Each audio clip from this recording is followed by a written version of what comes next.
What's going on? What's going on, everybody? It is the only sports podcast. I'm Will. That's Casino over there. That's me. How are we doing today, Casino? Good. Wild week in football. A lot going on.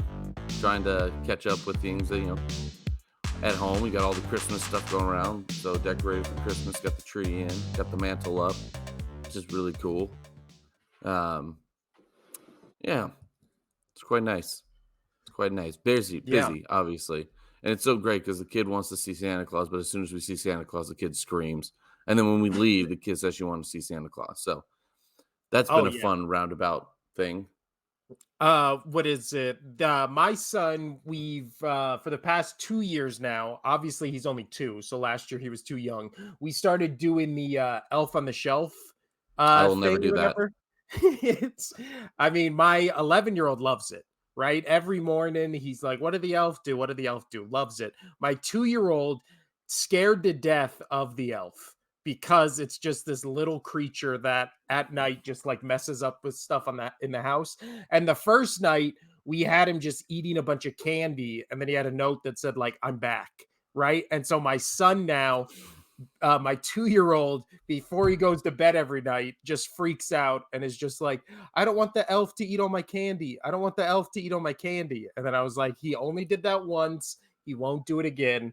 And last night, wouldn't you know it, Casino, that son of a bitch toilet papered our tree.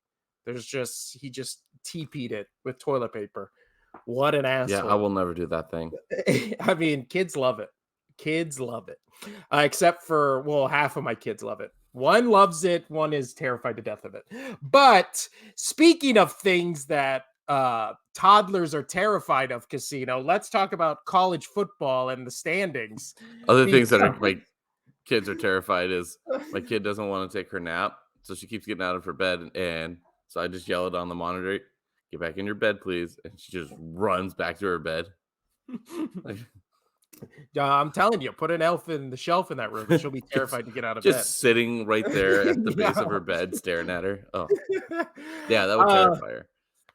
But let's talk about college football, Casino. I watched all of these games that were played this past weekend. The family also went to Legoland, so on Saturday. Where do you find the time? Huh? Where do you find the time? Well, luckily, Legoland closes at 6 p.m., which why it closes at 6 p.m., I don't know. And then when you're out of Legoland, there's like literally nothing to do. We stayed at the Legoland Hotel or whatever. It's literally right next to Legoland. And then Legoland closes and you're just like marooned on this basically hotel next to a theme park attached to a giant runway up to it and parking lot. So you can't there's nothing to do unless you just leave. So we were just in our rooms and we were just my wife's watching TikTok videos, my 2-year-old sleeping, my 11-year-old's playing with Legos, and I was just watching college football because again, it's 6 p.m. and it's I'm not going to go to bed now. So speaking of being out on an island, let's just jump right into this horrible transition. Our transitions, we got to work on those. Speaking of being out on an island, how do you think all the Florida State fans feel being out on this marooned island that so-called Legoland lives at? I don't know. That was bad. That was horrible. I tried. We're just going to go right past it. But, the games, we talked about it on our last episode. The games kind of shook out how we thought it would, right? We thought... I thought Georgia would beat Bama. Both of us were crossing our fingers that Alabama beat Georgia, but we knew the I wanted Georgia to beat Bama. That's what I meant. So we were hoping, but again, I love chaos, but the chaos I said I did not want was Alabama beating Georgia.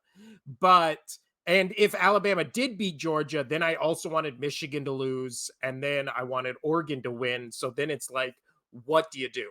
But of all these teams, so let's go over the 4 major games that I guess 5 that really decided who the college football playoffs is, and then we'll talk about it. So Washington beat Oregon 34-31. Texas beat Oklahoma State 49-21. Alabama beat Georgia 27-24. Michigan beat Iowa 26-0. And then Florida State beat Louisville 16-6. So, of all those games, obviously the upset, quote unquote, upset was Alabama beat Georgia. Now, Georgia goes to 6. Alabama moves up to 4.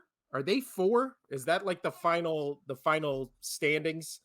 I should probably have pulled. Yes. So Yes. Michigan is 1, Washington is 2, Texas is 3, Alabama is 4. I believe Florida State is 5, and then it's Georgia, Ohio State, Oregon. So thoughts on how they did that, Casino? Because obviously Florida State won. They beat a Louisville team. They ended that game with their third string quarterback in. Yeah. That's right there, right? That right there is why I'm pissed and I feel they got snubbed hard. Like, not only because they got an undefeated record there, but they're winning. They won this game. They're winning games with quarterbacks down. That means the rest of the team is really good. Like, this is a good football team. It's a great football team. And I college football is now, like, it always has been rough, but this was such a hard snub. Do you remember a few years back when the other Florida team, what was it? Uh, like, they were undefeated and they didn't get into the college football playoffs. And like, oh well, in our mind, we are the winners. I'm blanking on the name. No, I Um, remember what you're talking about. Yeah. Well, then yeah, there was all those years where like Boise State was really good when it was still the BCS, and it was like, then remember they beat Oklahoma on like the fake Statue of Liberty play or whatever, and then they finished undefeated. And yeah, yeah. So I yeah, absolutely hate that. When it was two, that was tough to make those calls. But when it's four and you have there is a clear team that is undefeated. They did everything they're supposed to do, everything they're supposed to do in the regular season, and they still don't get in. Their strength of schedule wasn't easy. They had to go through hardships with their quarterbacks. I am livid that Florida State did not get in. I I don't know how you would have shaken this down. Yes, because Alabama won. So if you move in Bama, you kind of have to move in Texas. You don't have to, but that's their thought on it because Texas beat Bama. And if you're going to Bama beat Georgia, well, guess what? Florida State never lost. So in my mind, Texas should have been the first one out. Yes, they beat Alabama, but Alabama beat Georgia. So in my mind, how this all should have worked is Alabama should be in. Texas, you're first out, but you have a loss. Yes, it was against uh I'm blanking. for who? Uh Texas. Uh Texas, they beat Oklahoma State. no, who did they lose to? That's what I'm trying to think of. Oh, they lost to Oklahoma. Wash No, they lost to Washington. Did they lose to Washington? Yes. No, that was No, that last was year. last year. Yeah. Yeah, they I'm they looking at the lost to thing. Oklahoma. Yeah, There it they is. lost Yeah, yeah, yeah. 34 to I 30. overlooked it. So Yeah. you lost to Oklahoma. Like, it's not like, oh man, or Texas, Alabama losing to Texas, who's a really good team, isn't as bad as Texas losing to Oklahoma. And therefore, in my mind, Texas should be out. Bama should be in. Florida State should never have gotten knocked out of the top four. I'm just I don't get it. It's almost like boxing for me now, and I can't wait for the college playoffs too. And there will be snubs next year as well, but that's where it's going to be a little bit more muddled of who makes the top. The top whatever it is. I forget. It's 16, right? Is that what it's branching out to? No, it's only going to 12. 12, whatever. So 12. branching out top 12. So it's a little more, even with it being a little muddled. Still, obviously, you're going to always have that. It's that way the snubs are going to be a little easier to take because you could justify it almost everywhere. This one you can't justify. This one I don't understand how this happened. What's your take on it? I just keep going in circles on this. It is frustrating. So now this is what I remember on our last show we were talking about all the scenarios. I also said I did not want to see Florida State get into the playoffs.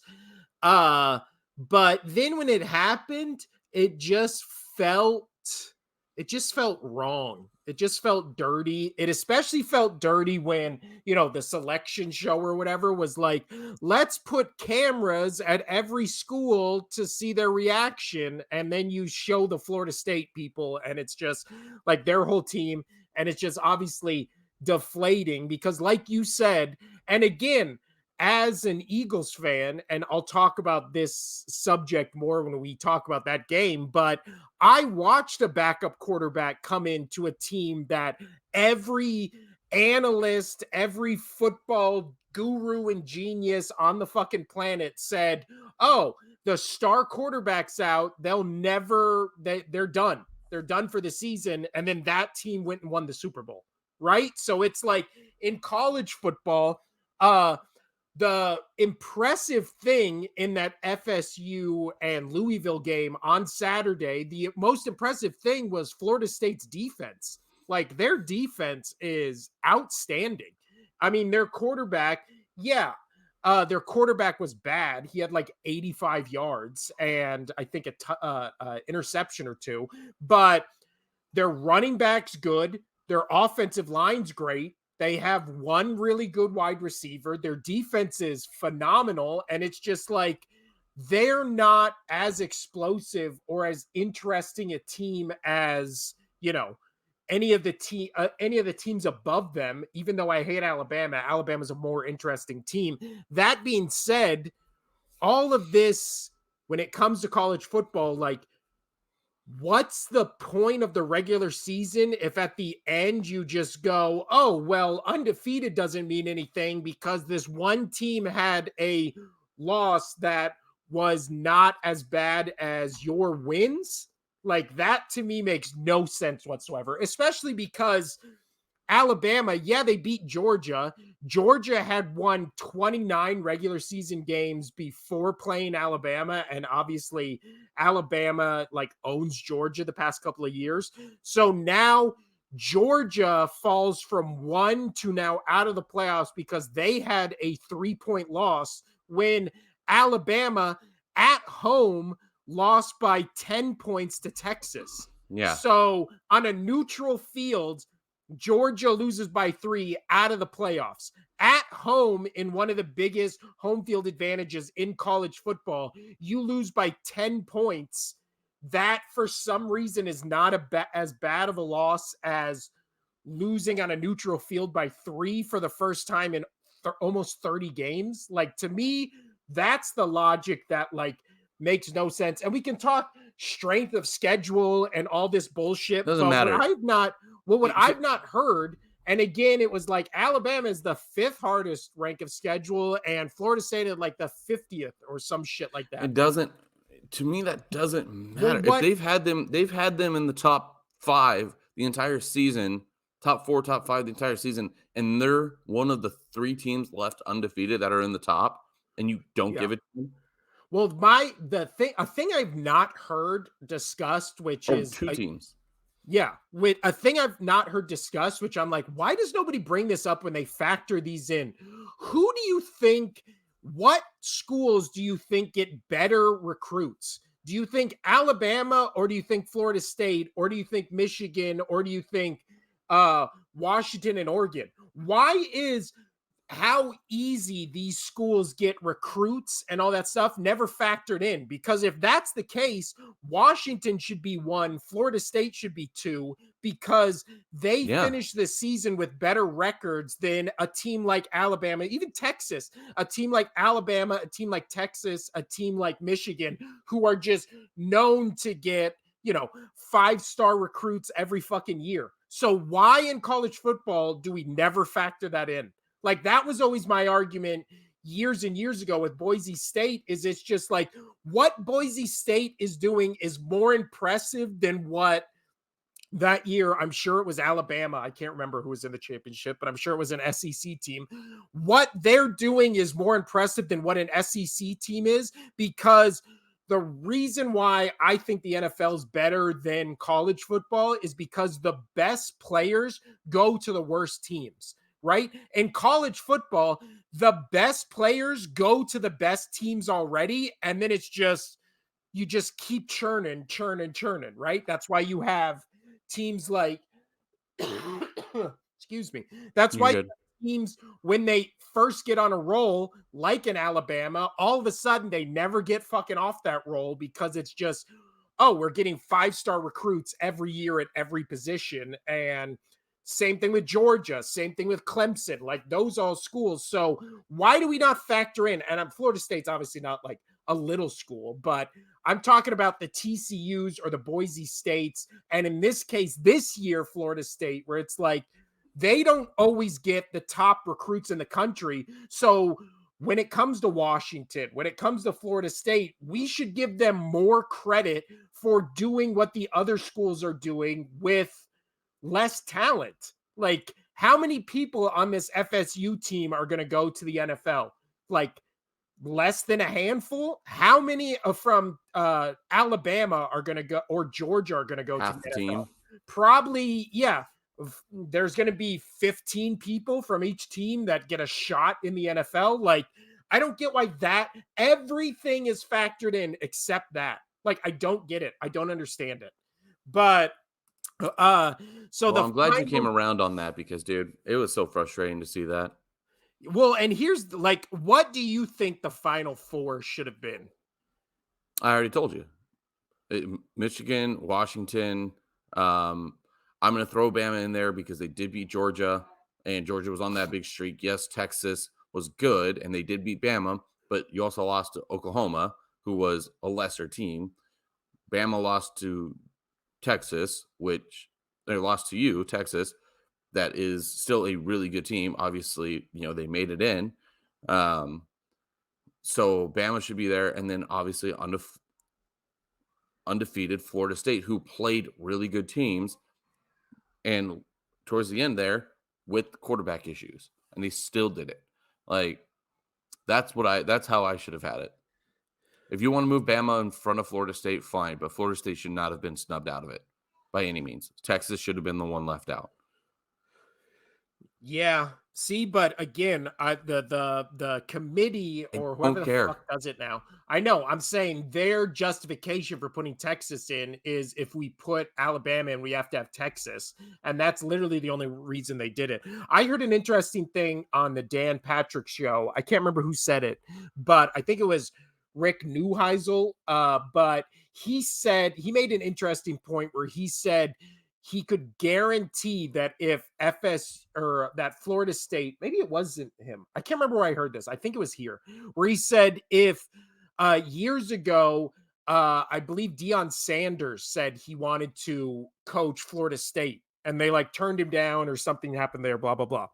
He said if this team was Florida State coached by Deion Sanders, there's no way they would have left him out of the playoffs No, because because it's a talking point. marketability. Yeah, Yeah, marketability. marketability. That's fun.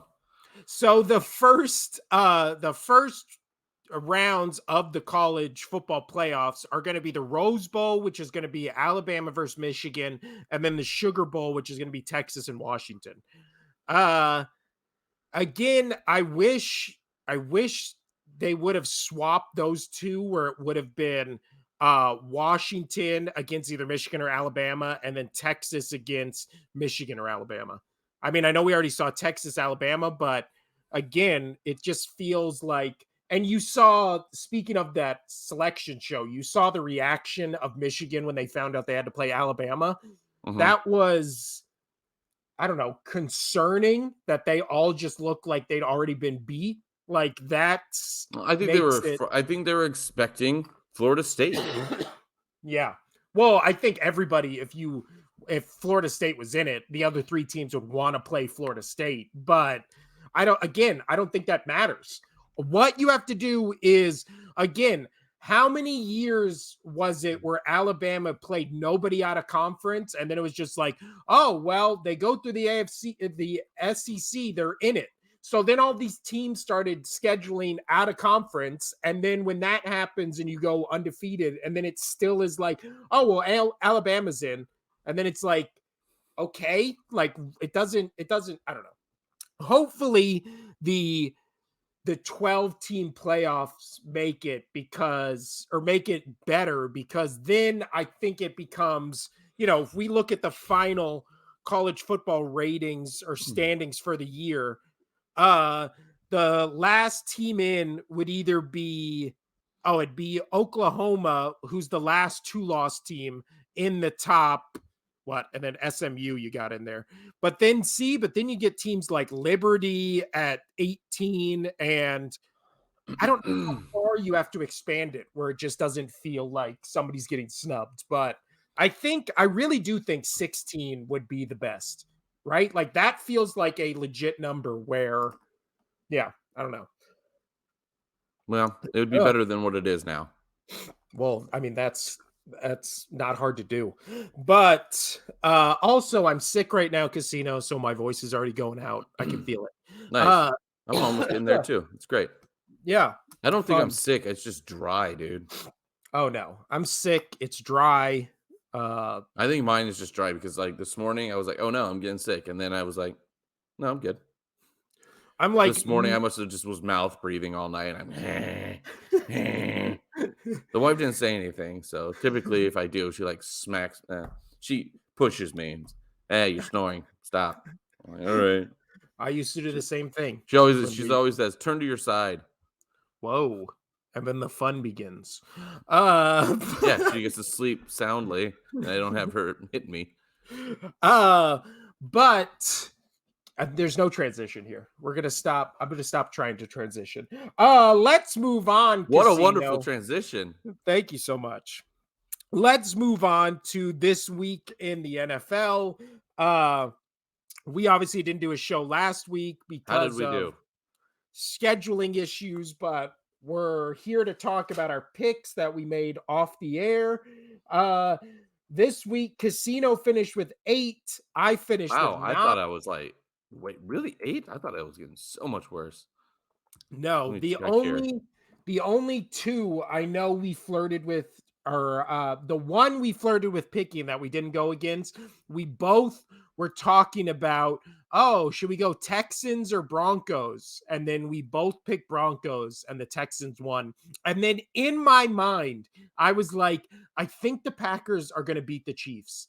Like, I almost put Packers, and then I just was like, "No way." And then I put Chiefs. So those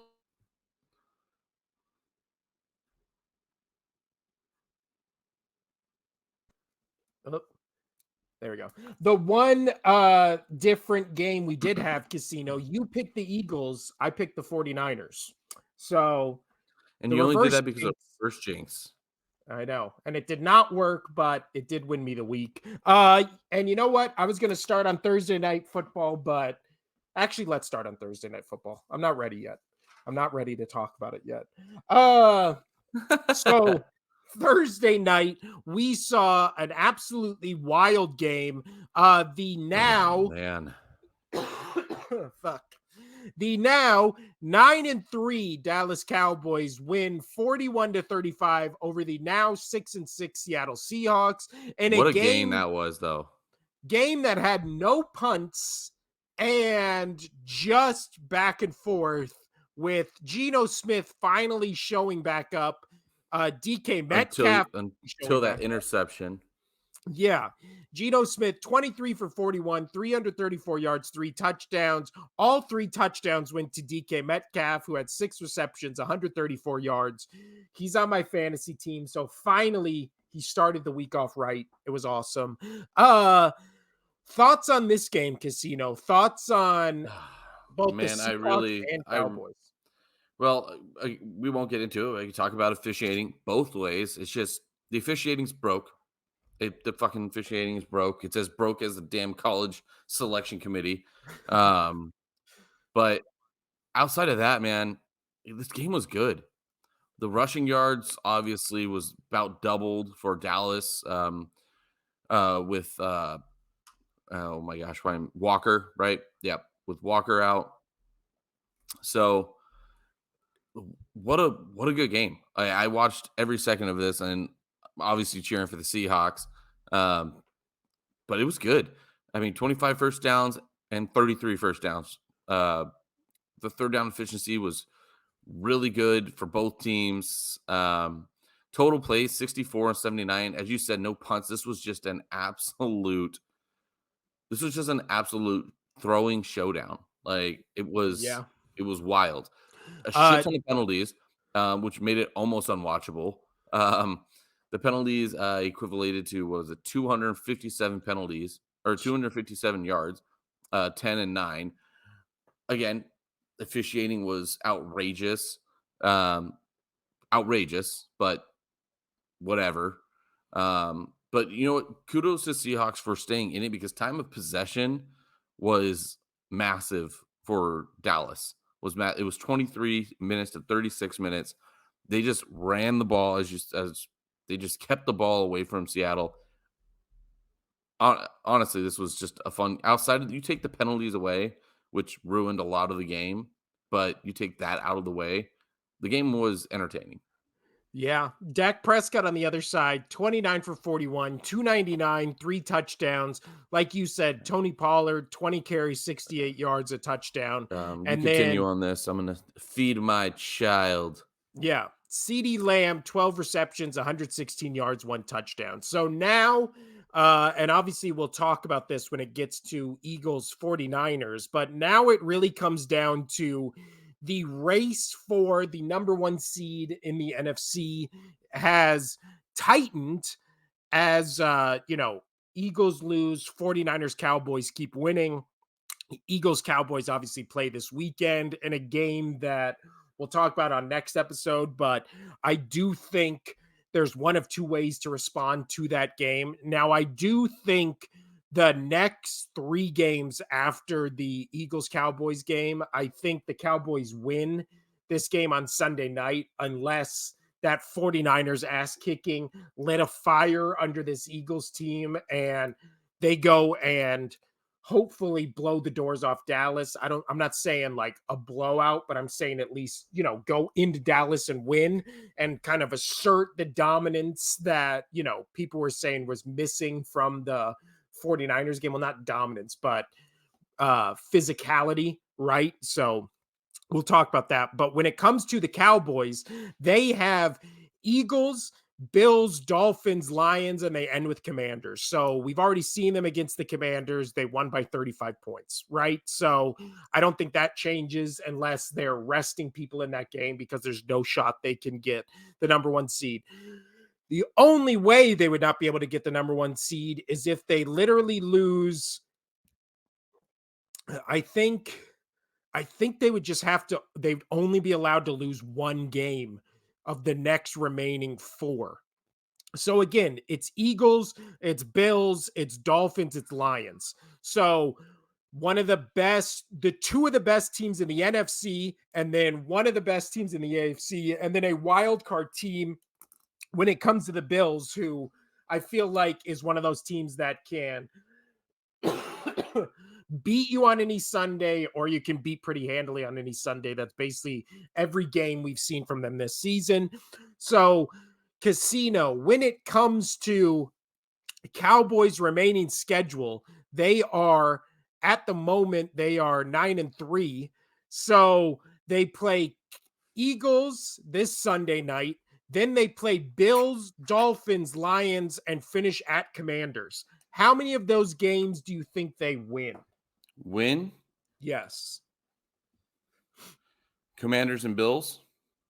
Really? You think they lose to Eagles, Dolphins, and Lions? Yes. Interesting. I don't think they go undefeated in that stretch. And you know what? As an Eagles fan, I'll say this. They go undefeated in that stretch. I don't care how he plays. Dak Prescott's the MVP. If they go 1, 2, 3, 4, 5-0 on that stretch, and he plays somewhat to the level he's been playing against like soup can bottom feeders in the league right now, then he's the MVP. I don't know how you could debate that except except if you want to have this be one of the first years in God knows how long where you don't have a quarterback as MVP, which I think I'm starting to come around to. I I'm think all for I'm it. I've always been for it, but it's annoying. I mean, it's just like the selection committee thing. They want the superstar, they want the face, they want what the people want to see. yeah. I'll tell you I right now, if they throw, I mean, he would never have it, but if they put Travis Kelsey in there, the fucking world will lose their mind. Even though he um has no qualifications right now to be an MVP candidate, if they threw him in there, he ever as just an option, people would lose their mind. yeah. I do think that uh the MVP of the league right now, if it's not a quarterback, I mean, or maybe you don't even have to put that qualifier on it. I mean, how is Tyreek Hill not the MVP frontrunner right now? He has 93 receptions, 1,500 yards, and 12 touchdowns. If he Yeah, he literally can he can reach 2,000 yards.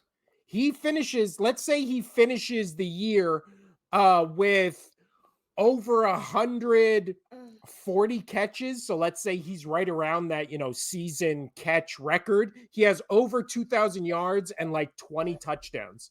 How are you just like, there's no way he's the MVP? Because, the Dolphins are rolling. Let's actually transition to that right now. We'll Well talk about done. first. Thank you so much. We'll talk about our first Sunday games, which let's just briefly talk about the Miami Dolphins, also now 9-3, win 45-15 against the Washington Commanders. Tyreek Hill in this game, 5 receptions, 157 yards, 2 touchdowns. Tua 18 for 24, 280 yards, and the 2 touchdowns he threw. So, yeah, it's just how is Tyreek Hill not I guess not the front runner for MVP at the moment. I was a Jalen Hurts is the MVP front runner guy. After last week's game, I think he lost it unless he finishes the season just gangbusters, which 5 touchdowns could per game. potentially happen. Yeah, I mean, it could potentially happen because they have 2 hard games and then a bunch of cupcakes. So I'm not closing the door on it. I'm saying potentially right now he's 4th. I would have Tyreek Hill 1, Purdy 2, Dak Prescott 3, and then Hurts 4. I would, yeah. I mean, well, we'll get to your Niners and Eagles game, but yeah, Purdy, man, looking good outside of uh, his concussion games, those 2 games, um, without having his safety blankets that they want to call him to help out his concussion. Yeah. Um, dude, he's played phenomenal. Like the kid's good. Well, So also, I I think the that's a 5th. good that's a good that's a good MVP Well, and then MVP. rounding out the top 5, I think you would have to put McCaffrey, right? Christian McCaffrey would probably be the Yeah, 5th one. definitely. And then we can get into, like the Myles Garrett or the TJ Watt or all the defensive players. But I think there's 90% chance it's a quarterback winning it. And then I think the other 9.99% chance would be an offensive player winning it. I don't ever see a defensive player winning it unless it's, some insane season where a guy is like 30 sacks or And even 20 then, interceptions or something like something, just out of this world. Right. Uh, all right, okay, all right. But now it's when we look at the Dolphins casino, the reason I wanted to talk about them, we can also include the Broncos losing 17-22 to the now 7-5 Houston Texans.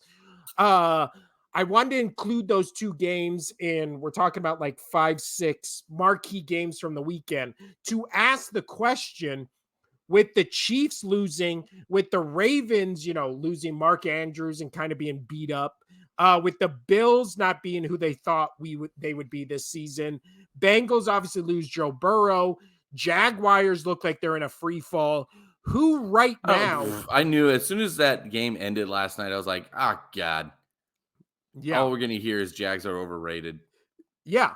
I mean, I've been saying it for a month now. They weren't. But They're not overrated. They would have won that game if Lawrence stayed in. Fuck off. but my question to you, Casino, is who is the front runner in the AFC right now? Who do you think is the best team in the AFC? Dolphins. Interesting.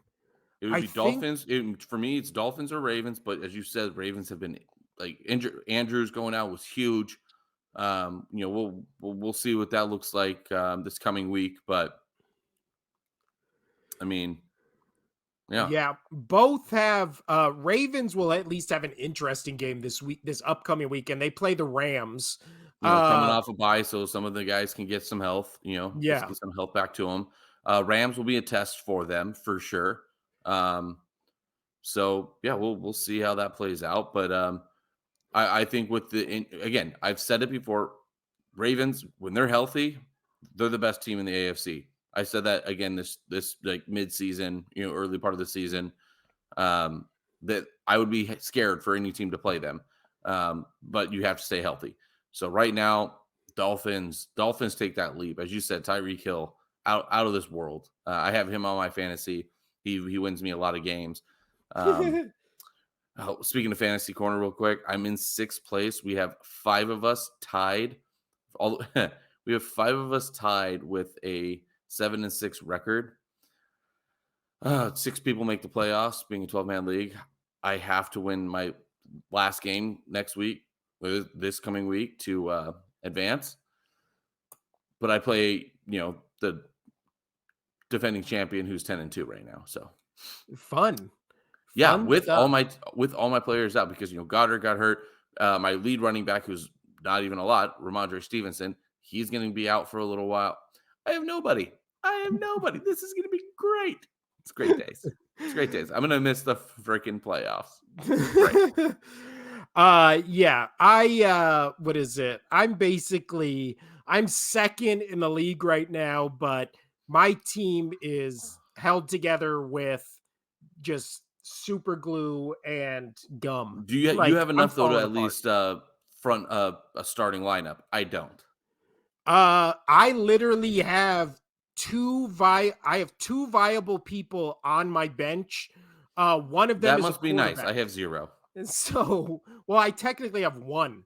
I technically have one player on my bench. The trade I made benefited me in the short term, but in the long run is going to end up fucking me. So that was Casino's fantasy corner. Yep, we don't Uh, have to touch on that again. yeah. But when it comes to the AFC playoff picture, let's transition that, Casino, to the game you just mentioned. The Jaguars lose 31-34 on Monday Night Football against this Joe Burrow-less Cincinnati Bengals, who are now 6-6. Jaguars now 8-4. I've been saying the Jaguars are overrated for a month now. You disagree. Talk about this game. What did you think of it? What do you think of the Jaguars after it? Well, the Jaguars are done now. They're done. Well, the guy that came in for him, dude, I never heard of. That dude? Yeah, I don't have his. I am burping the baby, so I don't have his name up.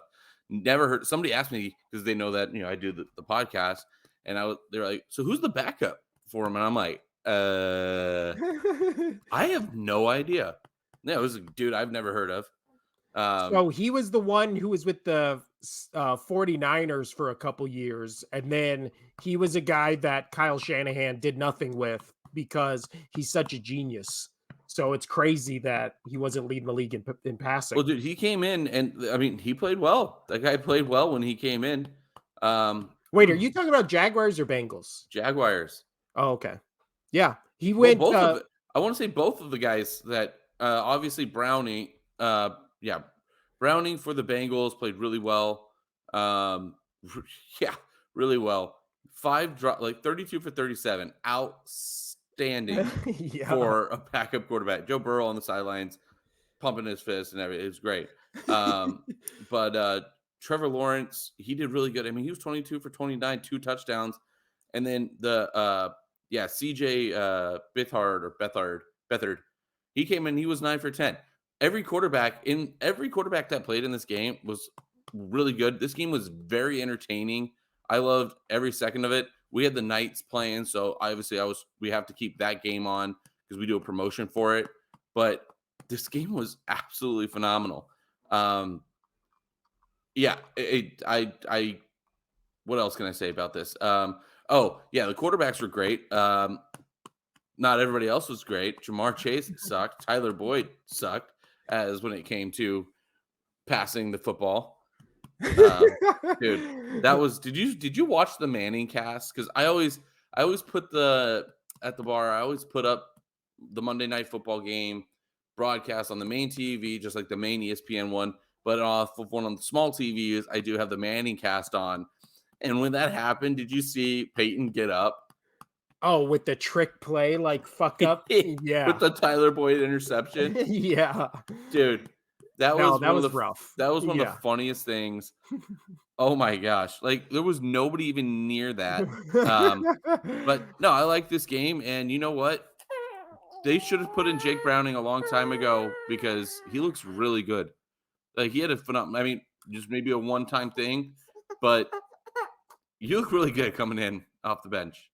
Yeah, and also you have to see like games like this where again, a guy like Jake Browning, guy nobody knows unless apparently you're like a hardcore Bengals fan, Right. right? And you know all the players on the team. He comes in, he's been pretty damn good ever since Burrow came down. He came in, and then you look at teams like the Jets where they're on their fifth quarterback of the season and they can't find a guy to throw for over 100 yards, right? And then you have a guy come in 80% completion percentage, almost 400 yards, no interceptions, and a touchdown. And it's just one of those things where, And then, like I said, the backup guy for the Jags comes in. He's 9 for 10, 67 yeah, yards, protecting the football in like clutch time. both Like, these guys are driving their teams to victories in OT. It's just like if you're the Jets or like one of those teams that can't find a quarterback, you have to literally be like banging your head against the wall and being like,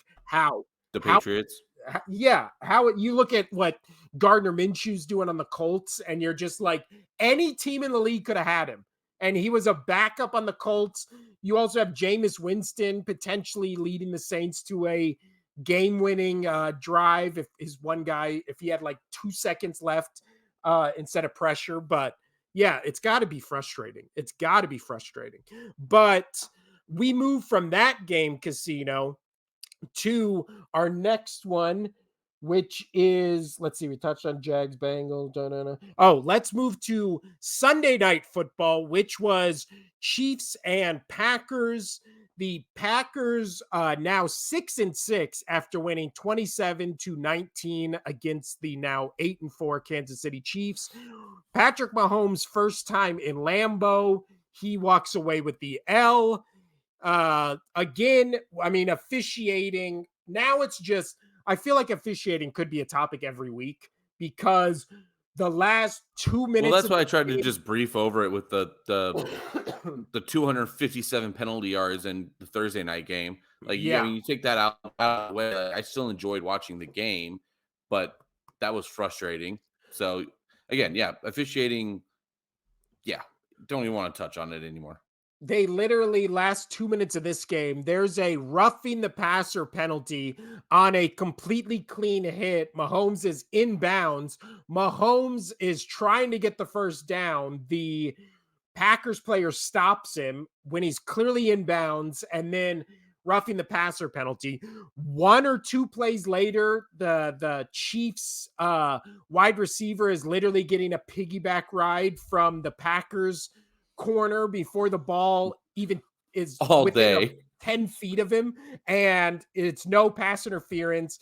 And then we can talk. Then the announcers were trying to make it a Hail Mary, be like, "Oh, Travis Kelce got pushed." It's just like it's a Hail Mary play. Everybody's just in a mosh pit. Like, yeah, people are getting That's a good pushed around. That one reference. was Yeah. garbage. Yeah, I hate I hate when people try to do penalties or like be like, oh, that guy was getting mugged in the end zone for a Hail Mary. It's just like there's 20 people around everybody and everybody's trying to jump for one football in the sky. Like, of course, people are going to just get knocked around. Like, how could you not? So, pass interference on Hail Mary should not exist.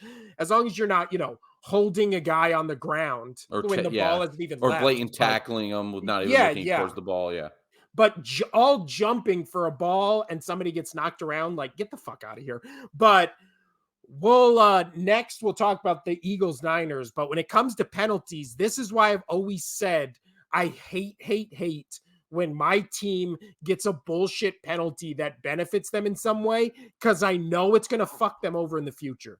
And every team, like, that should be the mindset of every football fan of every team. If you have one game where you get every call in the book, you should not be celebrating because there's going to be a game later down the road where you're going to get fucked by every call. And then that's just how it goes. Like, you're not going to go the entire season getting every call unless you're the Chiefs from last year, right? But that was an anomaly. And then this year they're getting fucked by the refs. So see, the football gods always make sure it's even, right? It's perfectly balanced. But he did not like that. this baby. But in this game, Patrick Mahomes, 21 for 33, 210 yards, 1 touchdown, a terrible interception. I mean, that interception was bad. Yeah, it was. And then Travis Kelce, 4 receptions, 81 yards. Rashid Rice, 8 receptions, 64 yards. Nobody else had more than 25 receivers. yards. That's what they're asking for Christmas.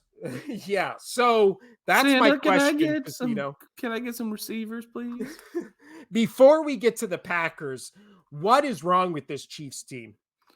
They have right there. They have no receivers. Their offensive prowess, like Mahomes is great. Mahomes is still going to do Mahomes things, but you still need some help. Like you need a little bit of help. And with Travis Kelce's not on, he's not crushing it, doing 130 yards a game.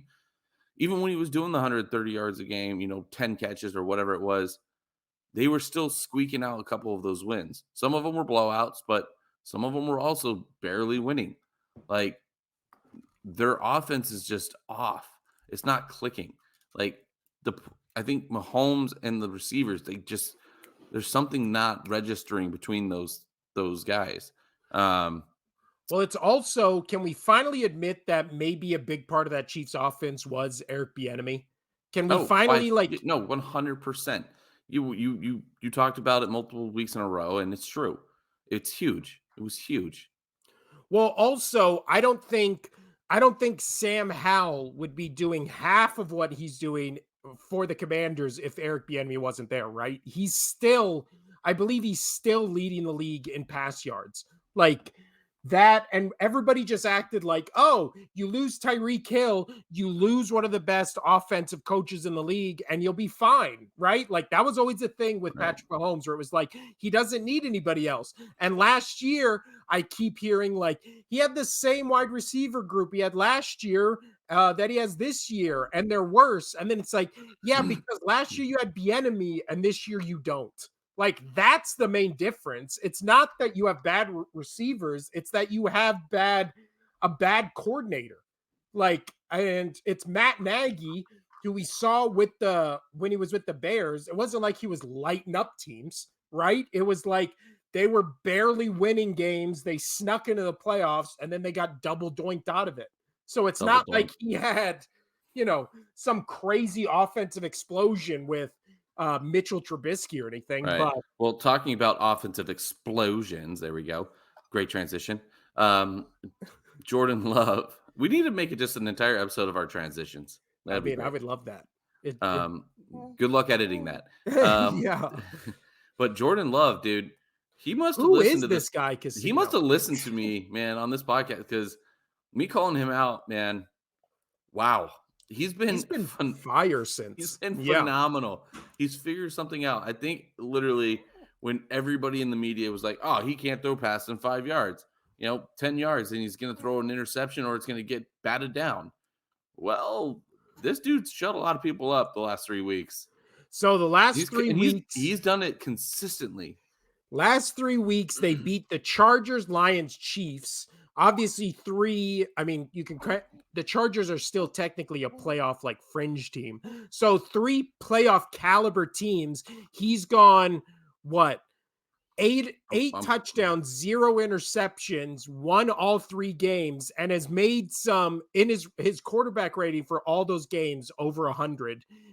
Made He made 2 fumbles in the first game, but the past 2 yeah. games, Well, nothing. you take So out the game at the Steelers, you take that one out, and you go from, the November 5th game against the Rams. That's 4 of the 5 games he's been over 100, in passer rating. Uh, his completion rating has been, if you take that one game out, 67.5 is the lowest. And he's been in 200 yards in all of those or more. Even in the game we lost, he was over 200 yards. He was almost 300, but he threw 2 picks. That's the yeah, difference. You take those 2 picks out of it, that would be 6, 8, 10. That would be 11 touchdowns with no. So he's with 11 2 fumbles. touchdowns, 2 picks right now in the Yeah. last 5 games. And we talked about this last week after the Packers beat the Lions on Thanksgiving. We thought they would lose to the Chiefs, but even if they did, the next 5 or the last 5 games of the regular season, they have Giants, Buccaneers, Panthers, Vikings, Bears. They're going to be favored in every single one of those games. Like they're Mm, especially if maybe not Vikings, but but in we all just those saw Josh Dobbs have 4 interceptions, so we don't even okay, know if he, again, comes if he back from does that. that again if he but he had 2 great games before that. If Dobbs had I needed him to have a good game, so this is also partially me trying to talk him up. Um, but if he has another bad game, okay, then fair. That's totally fair.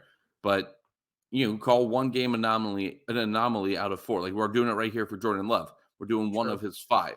So if Dobbs comes back out and crushes the next 2 games, then it's the Jordan Love situation. So I true. mean, I want But to I see mean, what's going to happen in the next game.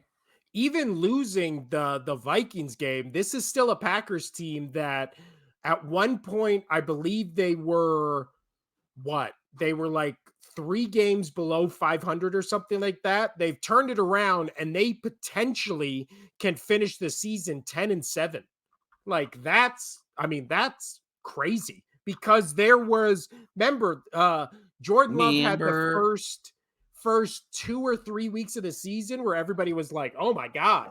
The Packers have found their quarterback of the future," and he was just lighting it up. And then all of a sudden he had that real rough middle part of the season and people were like, "The Packers should tank to get a quarterback or who's going to be the future quarterback of the Packers?" And then all of a sudden he's come right back on as just like, oh, this is the Packers quarterback of the future. And now they have the potential to finish the rest of the regular season, not losing another game, and then going into the playoffs as what, a potential 5th or 6th seed? Like, well, no, because one of the NFC East teams going to be the 5th. So, as a 6th or 7th seed, like that. And then again, if you're the Cowboys, you don't want to play this Packers team. If you're, what is it?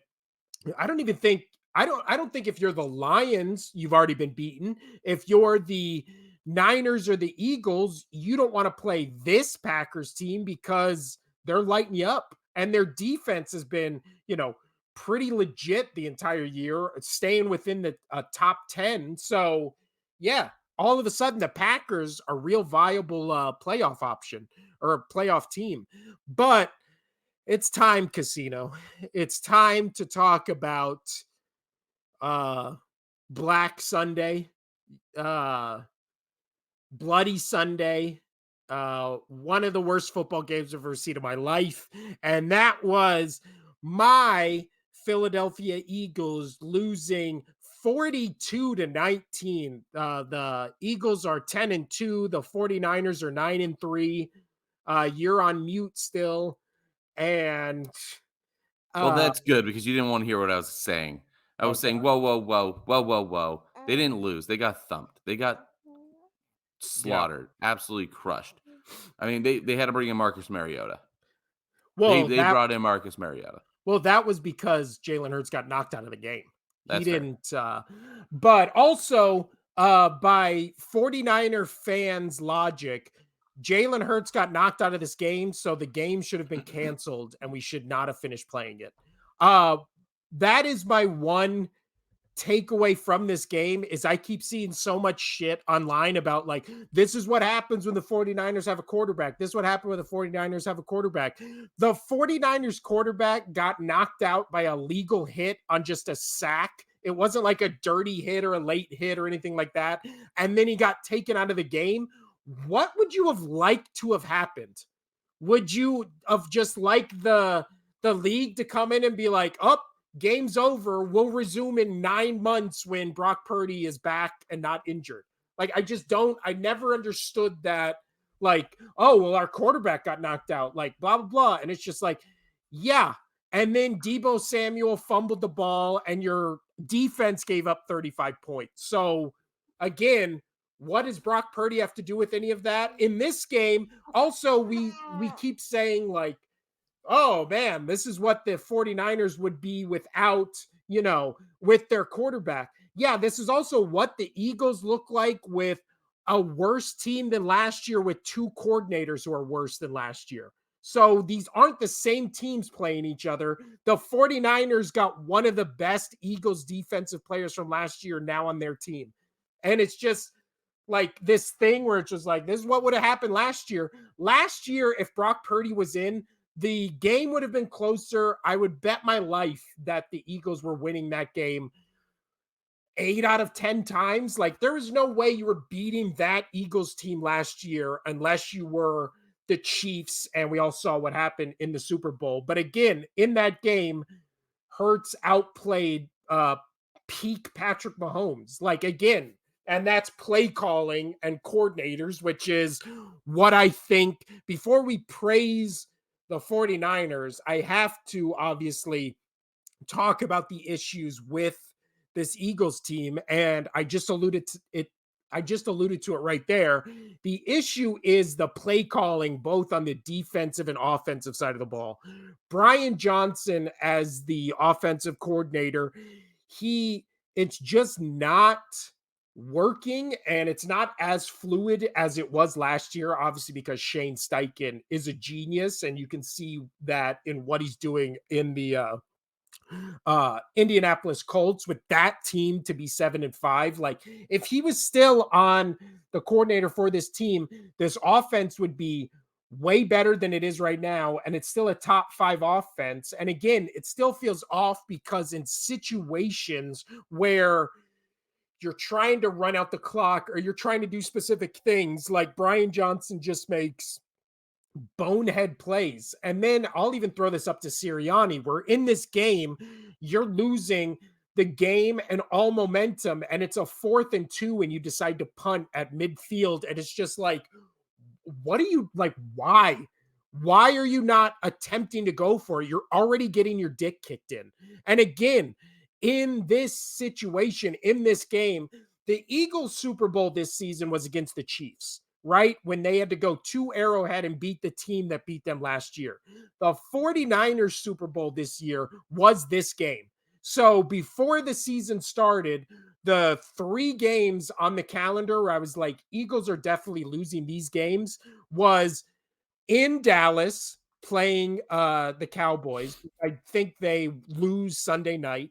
This game, I thought they would lose against the 49ers because, again, this was the 49ers Super Bowl. This was not the Eagles Super Bowl. The 49ers spent, and I posted this on my Facebook page, much to the delight of all the 49ers fans, I know.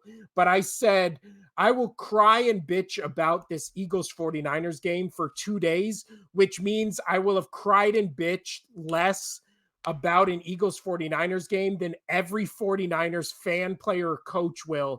I will have bitched less for 10 months and about 31 days, right? Because all we've heard for almost an entire year is 49ers players, coaches, and fans bitching about this game as if, again, the Eagles did some illegal type clowny hit. Also, last time I checked, Casino, when the Eagles lost their starting quarterback and had to go on the playoff run, they won the Super Bowl. So again, Thanks for the reminder. yeah, but it's also one of those things where uh there is no excuses, right? You just get blown, you just got your doors blown off. I've always said I'd rather lose in a blowout than a last second field goal in a tight game, which again, by the fourth quarter when this game is clearly over, it was just kind of like, well, this sucks, but it's like it's done, right? It's not you're biting your nails to the end and then you lose and then you're just upset because it's like, fuck, we could have had him. I don't think the only thing that could have changed the momentum of this game is if both field goals in the first quarter were touchdowns instead. I think the Eagles weren't aggressive as they should be in this game. And all of a sudden, you're up 14-0 going into the second quarter. We've never seen Brock Purdy have to come down or come back from a deficit. And guess what? We've seen what happens when Kyle Shanahan has to hold on to a lead or come back from a deficit, because in the Super Bowl against the Chiefs, he blew a 10-point lead. In the True. playoffs against your team, Casino, as the offensive coordinator against the Falcons, I think everybody remembers 28-3, where all the analytics that came out said you could have literally quarterback kneeled when you were up 28-3 and you still win that game every single play. So again, I think now we can transition to the 49ers aspect of this. The 49ers right now, clearly, I don't think there's a doubt, clearly are the best team in the NFL, right? But this insane notion that they should be Super Bowl favorites right now, it's like, by what metric? I've seen Kyle Shanahan now in 2 Super Bowls. What happened in both of those Super Bowls? He blew a 10-point lead and a 28-3 lead in both Super Bowls. That'd be 25 points, sir.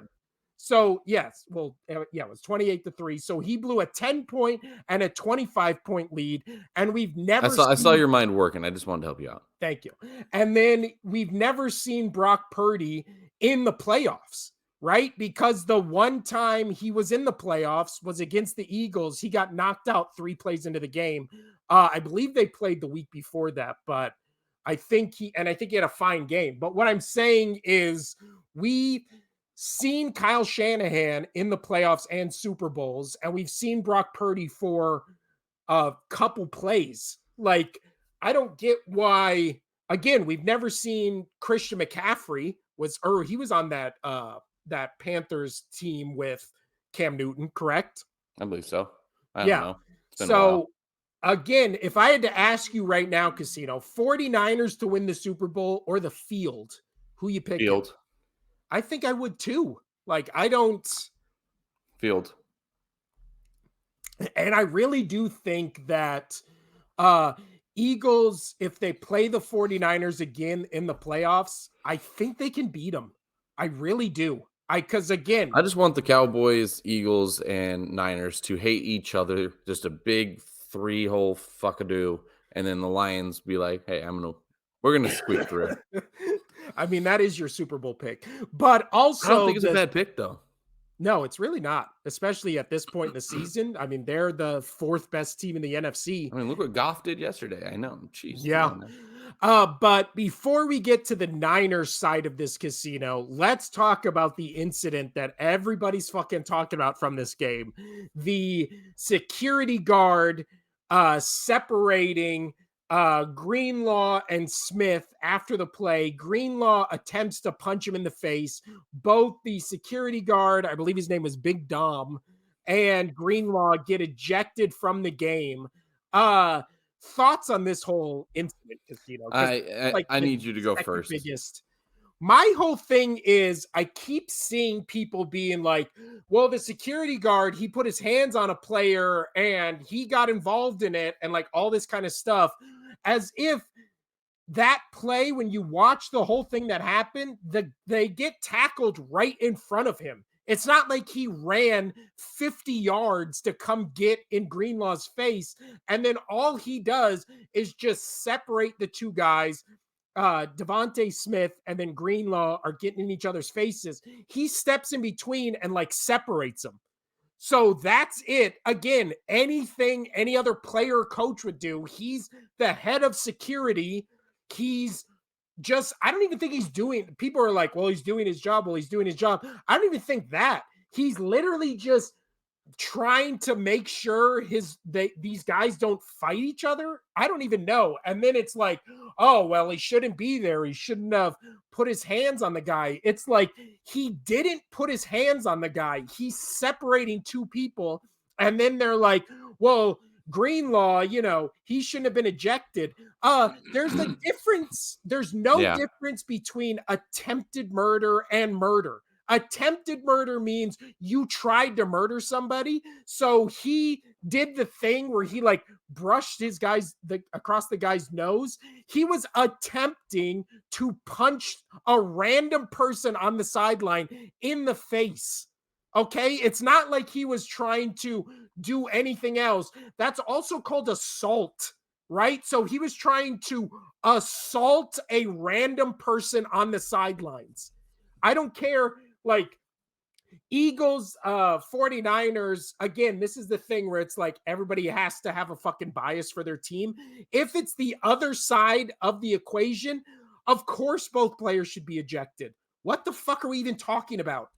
A player on the field tried to randomly punch a person on the sidelines on national television. Like, again, it's called assault. Like, what are we fucking talking about? They Well, both there get that was kind of like ejected. the Like, talking about another green was I had to leave early for that show, or you did the show solo. But the Draymond Green thing, where like he was choking somebody out, I sent you a whole long message. I'm like, it it it was cute when you're kicking people. How did I say? It was like cute when you're kicking people in the nuts like mid game. Like that was silly and you shouldn't have done it, but whatever. But then when you start assaulting your own teammates, at practice, and then you start choking out a dude in the middle of a game, where it's not like you just did it and let him go. You're literally trying to make him pass out. And that that's assault. Like that, he should be going to freaking jail for that shit. well, Like you're also, trying to legitimately hurt somebody. yes. That's like so. This is kind of the same. I get what you're saying here. Like you're still trying to assault somebody. Like Yes. there's a difference between like scuffles, isn't that? Like you're actually trying to hurt somebody. Well, it's Um, also one of those things where, like Draymond Green, Dre Greenlaw has a history of being a dirty player. I found this on Twitter. This from James Nagel on Twitter. Dre Greenlaw since November 2020. So in the past 3 years, he's had 8 unnecessary roughness calls, 2 fines, 2 ejections. The head of security, Dom DeSandro, since he started working for the Eagles in August 1999, has been ejected once, and that was the game on Sunday. So again, we act like it was just this random thing that happened. It was a dirty player doing dirty out of pocket shit and getting consequences of it. Like, of course, if this was a player who'd never done this, it's a different discussion. But much like Draymond Green, when there's a history of repeated dickhead moves like this, you get penalized more harshly because you're a repeat offender. Like, it's pretty fucking cut and dry. And then of course, Kyle Shanahan, which I love because he's my favorite coach in the league. He came out after the game and said, I just can't believe that someone uninvolved in a football game can taunt our players like that and put their hands in our guy's face.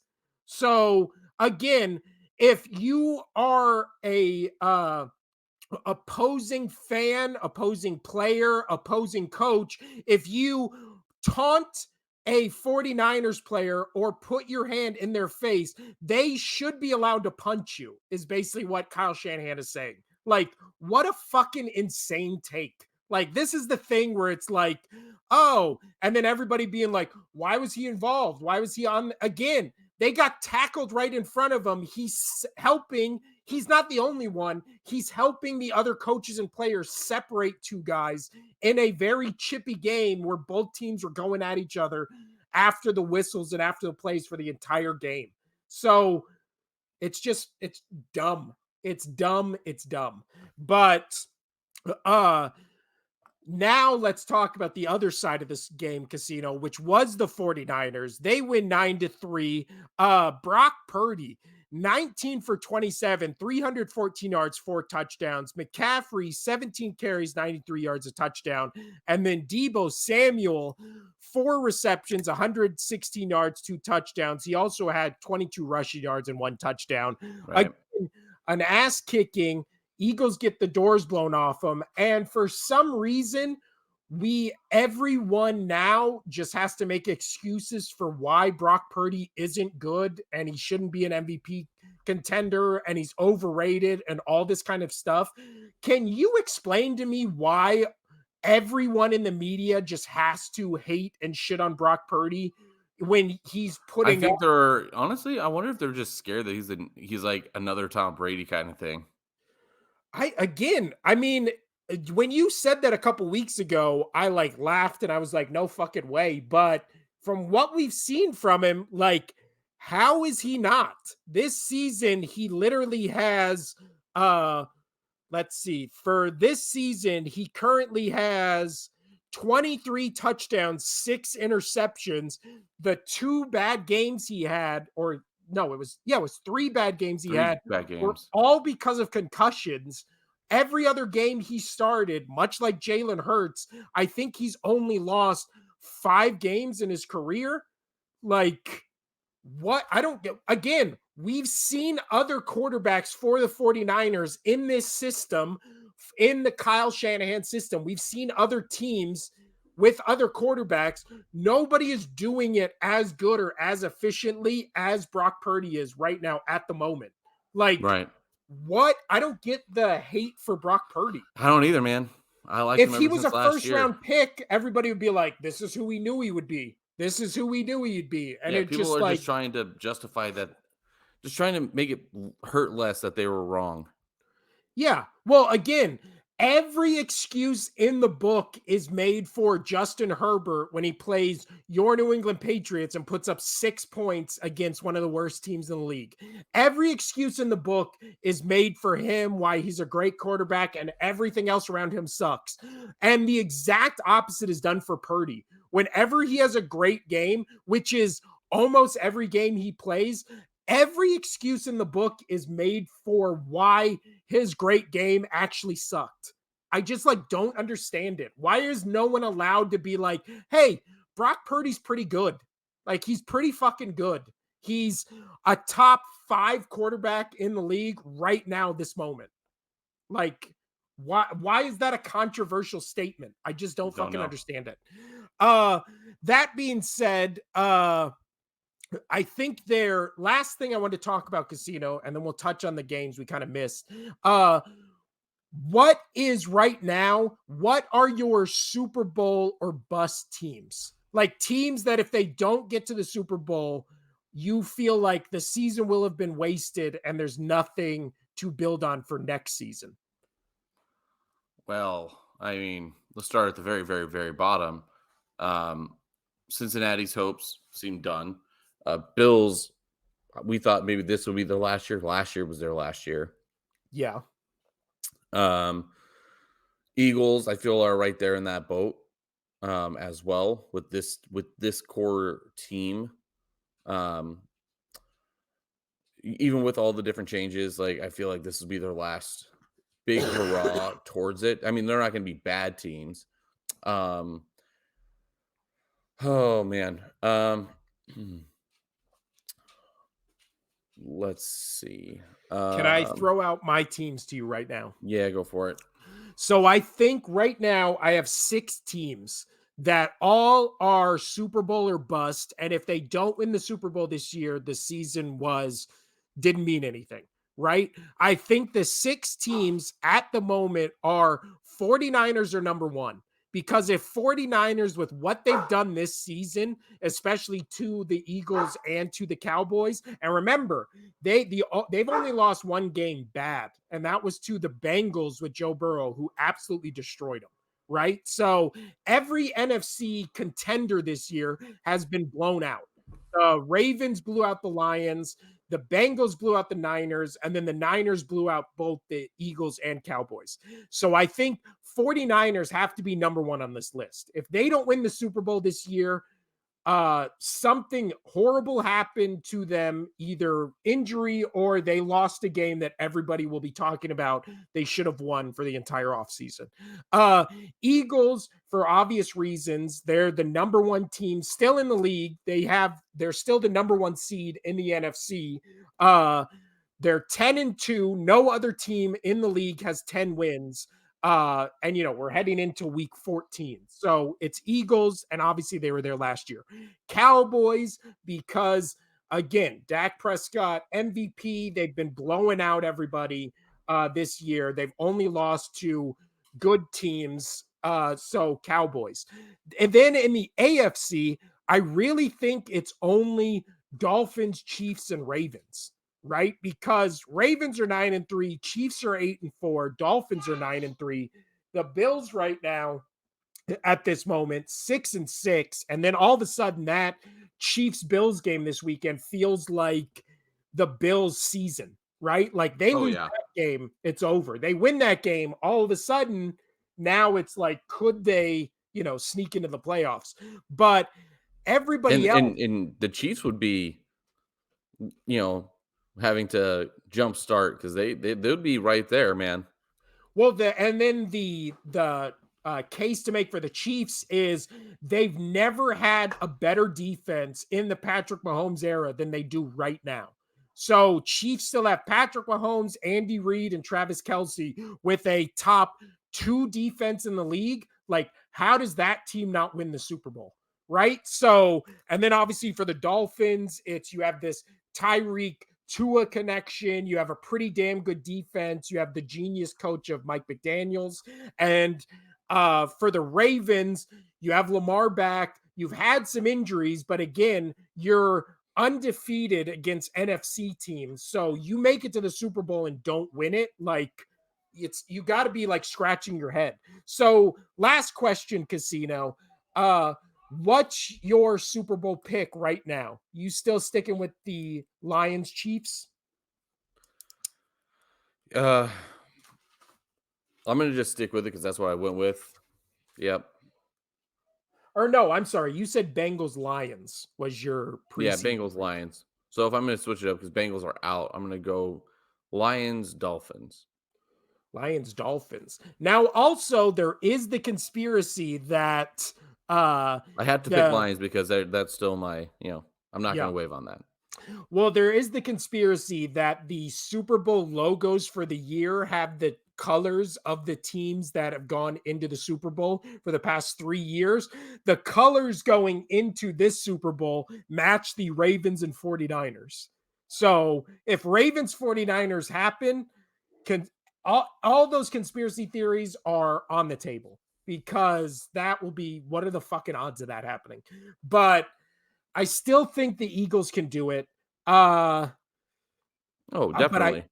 I still think the Eagles can go to the Super Bowl. My pick was also the Bengals on the AFC side. In the AFC, I think it's way harder, because in the NFC, I think you have 4 teams that can legit win the Super Bowl right now, despite the last game, still based on this body of work. I think it's Eagles, obviously 49ers, Cowboys, Lions.